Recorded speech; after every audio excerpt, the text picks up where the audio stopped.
about, show you a case on mandibular advancement, as again, that's something relatively new. A lot of us have not tried mandibular advancement. I have been doing a few cases, so I will share learnings of one case today because we don't have too much time to show you too many cases. So mandibular advancement is basically, this is clinically evaluated to correct from mild to severe class 2 cases in growing patients with mandibular protrusion without the inconvenience typically associated with fixed functional appliances like broken appliances, emergency visits, none of that is, you don't have to worry about any of that. It saves the time and cost of fitting and repairs and provides a more comfortable solution for the patient, allows for a broader range of patients to be treated with Invisalign systems. So now we can treat so many of our growing patients also because we have this feature built in. Again, I'm having fun trying mandibular advancement with a lot of my teen patients now, and of course, with different results. So I'll share one patient today, Isabella, who was 11 when we started. Her main concern was the upper protrusion, the crowding. She had a full class 2 molar and canine relation, very narrow upper arch, very deep bite, crowding, some crowding was present, mandibular intrusion, very convex profile. She had incompetent lips. She did have a mixed dentition when she came in. I was treating her older sister and she had 3 E's present. Now, at that point, according to me, she was not ready to start with the MA. Why? Because her E's, if you see, she's got 3 E's present.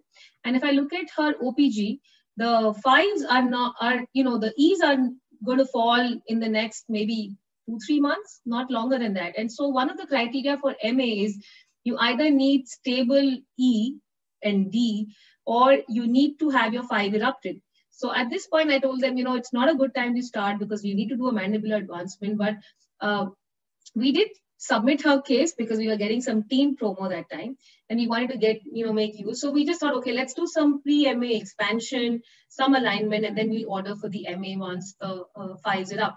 So the main goal for this patient was... You say this number fast? Sorry. Okay, sorry, I didn't get the... Okay. I think that was by mistake, maybe. Okay, so the main thing that we wanted to see here was we wanted to correct her class 2. Obviously, we wanted to do mandibular advancement and a good amount of expansion, alignment, leveling, and improve her profile, and to finish eventually with a class 1 occlusion with ideal overjet and overbite.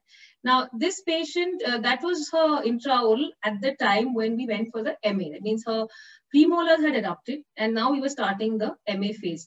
Now, if you see, her 5s are not fully erupted. Now, what you need at this point is your premolars should be at least 2/3 erupted, is what you can see here. So if you have premolars that are 2/3 erupted, you can go for MA, but not less than that. So at this point, we went for the MA aligners. It was a 40 aligner plan. Usually, when you're doing mandibular advancement, you have at least about 35, 36 plus aligners, because minimum 26 aligners go into your mandibular advancement. This is how she looked pre-MA. And when we look at her ClinCheck, this is a typical mandibular advancement ClinCheck, where this is something that comes standard. So you can't modify this ClinCheck in terms of the staging, but what you can modify a little bit is the attachments. You can only have attachments up to the first premolar. You cannot have any attachments on the second premolar or the first molar. If you have a second molar, you can have a retentive attachment on that. Now, if you see, there are jumps happening. Now, that there's a standard pattern. Your jumps will happen at after every 8 stages. So your jump will happen, for example, you're at stage 8, then stage 9, so on. So every 8 aligners, and your last jump would be longer than 8 stages. So for example, this patient had about 36 active aligners, and then of course she had 4 aligners, which were the transitional phase aligners. What is transitional phase? When you finish with your MA aligners, you have 4 more aligners with the wings where no more movement is happening, but you do your scan, you order for your regular aligners, or if you want more MA aligners. And while the patient is waiting for the MA aligners or the next set of Invisalign, you have those 4 aligners to hold the mandible in position. That is your transitional phase. That is the light green color that you see in the bar at the bottom. So this is how the patient was looking with the MA aligners intraorally. You have to also teach them how to position the jaw forward and hold it, because this is not as stiff as a twin block. So that could be one issue with these. It's a little more flexible. However, the material has become better over the last few years, but you have to teach them and you have to keep checking on this positioning, how they're positioning. Now, the original overjet was 8.7. So it's a pretty severe case, even for an MA. And we had planned to reduce it to 2.6 millimeter at the end. This is how she looked at aligner 27. Now, from a full class 2 canine and molar, she's become end-on. We've already got good expansion. The bite has opened a lot. And this is at the recently when I saw her, before things got bad outside, this was aligner 34. The canine is almost class 1 on both sides, molars almost class 1. Now what you can see is this open bite. Now this is something I notice a lot with MA cases, because this is the area of the wings, and it does not allow extrusion or normal extrusion of the molars and the second premolars. So you will get some temporary bite opening or open bite in this region. But once you stop the MA phase, this will usually settle down. And this is how she looked recently at aligner 34. There's a good improvement in her profile as well. That's the comparison of before treatment, before MA. You can see the huge amount of overjet and deep bite. And this is currently, you can see the canine and molar improvement on both sides. Now, what do we do after we finish? Now, she's got 6 aligners left. If I do need more advancement, then definitely I can order for more mandibular advancement aligners for her. Or if I feel her advancement is done, I could just, switch to maybe class 2 elastics for a little bit more correction as well. So the changes achieved so far were expansion. We got good expansion of the arches, reduced convexity of the profile. We got competency of her lips, improvement in canine and molar relation, almost class 1, and alignment and reduction in her bite and overjet. Now, this is a very severe case, so simpler cases are even more predictable. Now, sometimes we want to give vertical elastics in these patients, especially when you have such increased overjet. Why is that? Because when they sleep at night, the mandible tends to drop back. So you can order for vertical elastics between upper and lower premolars, or more, usually I give them on upper canine and lower first premolars.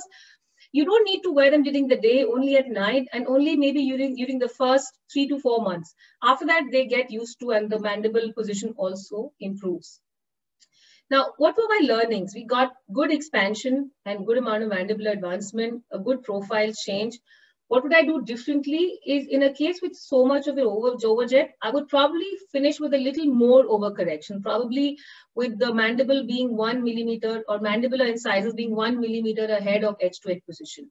So you can ask for that position as well. So I would probably ask for a little bit more overcorrection, as that would give me more MA aligners, in a patient like this. And probably also work on doing a little bit more bite opening in my pre-MA. So what is the impact of, using mandibular advancement in your practice? Your chair times gets definitely reduced. Your emergency visits get reduced, and no extra lab costs. The patient experience is much more superior. There's no bulkier plans. There's no elastics. The appointments are minimized. Does not affect the speech, and your overall treatment time gets reduced because you're also doing some amount of dental movements along with mandibular advancement. And you can use this the treatment for phase 1 advancement and also phase 2. Some tips for MA cases is start your treatment when D and E's will be stable for at least 6 to 8 months, or at least when the premolars are already erupted. If you could think of extracting D's and E's, if radiographically you see that 4 and 5s are developed. If your clinical crown length is less, you may want to add a lingual attachment on your first permanent molars. Definitely do for a pre-MA phase, wherein, what are the movements that you do in pre-MA? For example, if you have a Div1 case with a severe proclination and spaces, you could close the spaces. If it is a very deep bite case, you want to level some amount of curve of spleen in your pre-MA phase. In Div2 cases, you want to procline your incisors in your pre-MA phase to get sufficient overjet. Also, rotate your upper first molars distally during pre-MA and a little bit during MA. You can also do.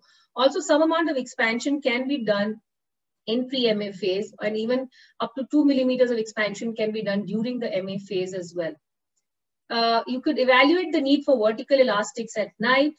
increase the number of optimized attachments. Now, a lot of times I see issues with retention, especially in children with mixed dentition. So have at least 2 or 3 per quadrant attachments. And if you have second molars, go for attachment on the second molars as well. And make sure there will be no anterior interference, when your mandible is trying to come forward. So if you need to level the curvus P or add additional lingual root top, do that in your pre-MA phase. And definitely try and set your teeth to a super class 1 finish. Coming to the last section of cases today, which is class 3. Again, not the